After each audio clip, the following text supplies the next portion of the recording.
we head out. So this is actually the hotel room. Finally, a little bit more well rested. Managed to get a good 8 hours of sleep, a little more than that actually. Haven't made the bed yet, actually. So staying at the Apollo Motel in Kapuskasing, Ontario. So this is actually the final leg of the journey. That might be Sophie actually texting me. Bonjour Sophie. Just asking about some of the stuff for the shoot, and this will be pretty much the last punt before Montreal. So going to Ottawa. So should be in Ottawa in about 9 hours. So that's going to be weird. I actually haven't been back to Ottawa in 9 years. Or, sorry, in 4 years. And that's my hometown. And what's really nice about this place is it's a little 80s.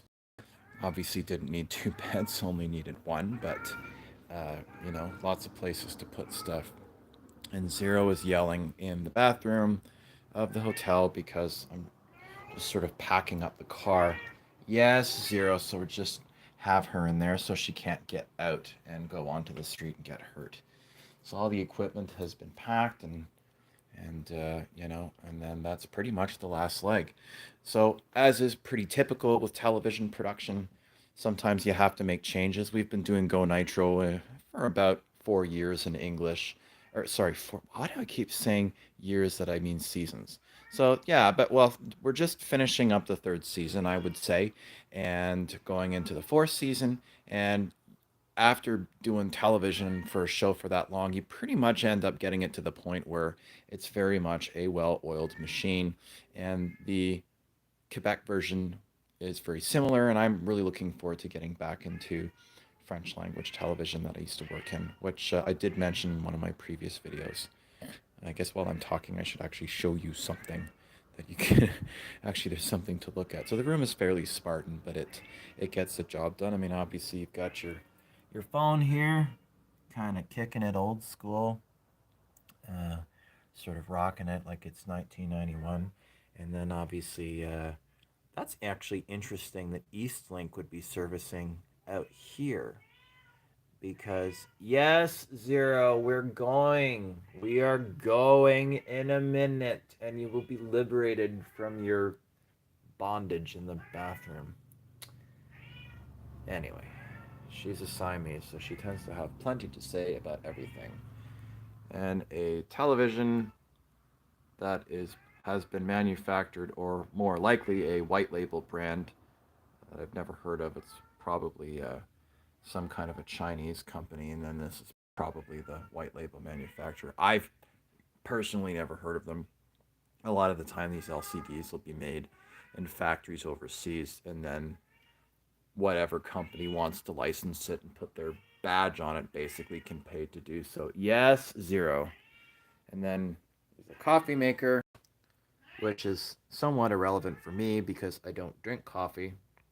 I think there's a good chance that my life might be a lot easier given the hours that I pull if I did, but I don't drink coffee, so there shall be no expenses incurred by the motel to provide coffee to someone as I don't drink it. And then obviously Zero's harness, who's screaming like a banshee in the bathroom because she is not being given attention for 3 minutes and 56 seconds, coming up on 4 minutes.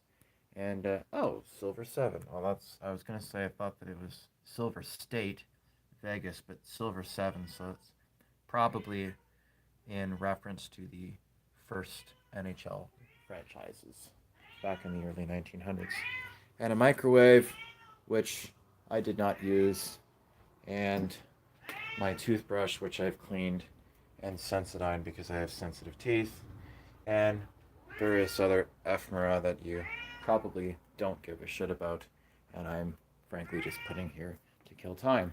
And then here's the wonderful industrial view outside this hotel. As such, here's our one of our crew vehicles. So as you can see, it's my license plate, vanity license plate, which I probably shouldn't be showing. And then there is actually a U-Haul right across the street. So it's fairly industrial, but it's funny. One of the things that I noticed, because remember, it's Canadian television, so we have to keep on a budget. One of the things that I noticed about a lot of these hotels or motels is you I should probably focus on something while I'm talking. Well, how about enjoy the microwave? The microwave works, and then you can listen to my cat yelling. One of the things that I find is kind of interesting about a lot of these motels is that you'll, for years and years and years, I would drive past them, and it would be, oh, gee, I wouldn't want to stay there because they look kind of rough on the outside and honky tonk. And then, you know, you find yourself in a position where that's what's available, and then you actually go inside, and it's quite nice. So that's pretty much it for that. And I will, when we get to our next stop, I will post another update.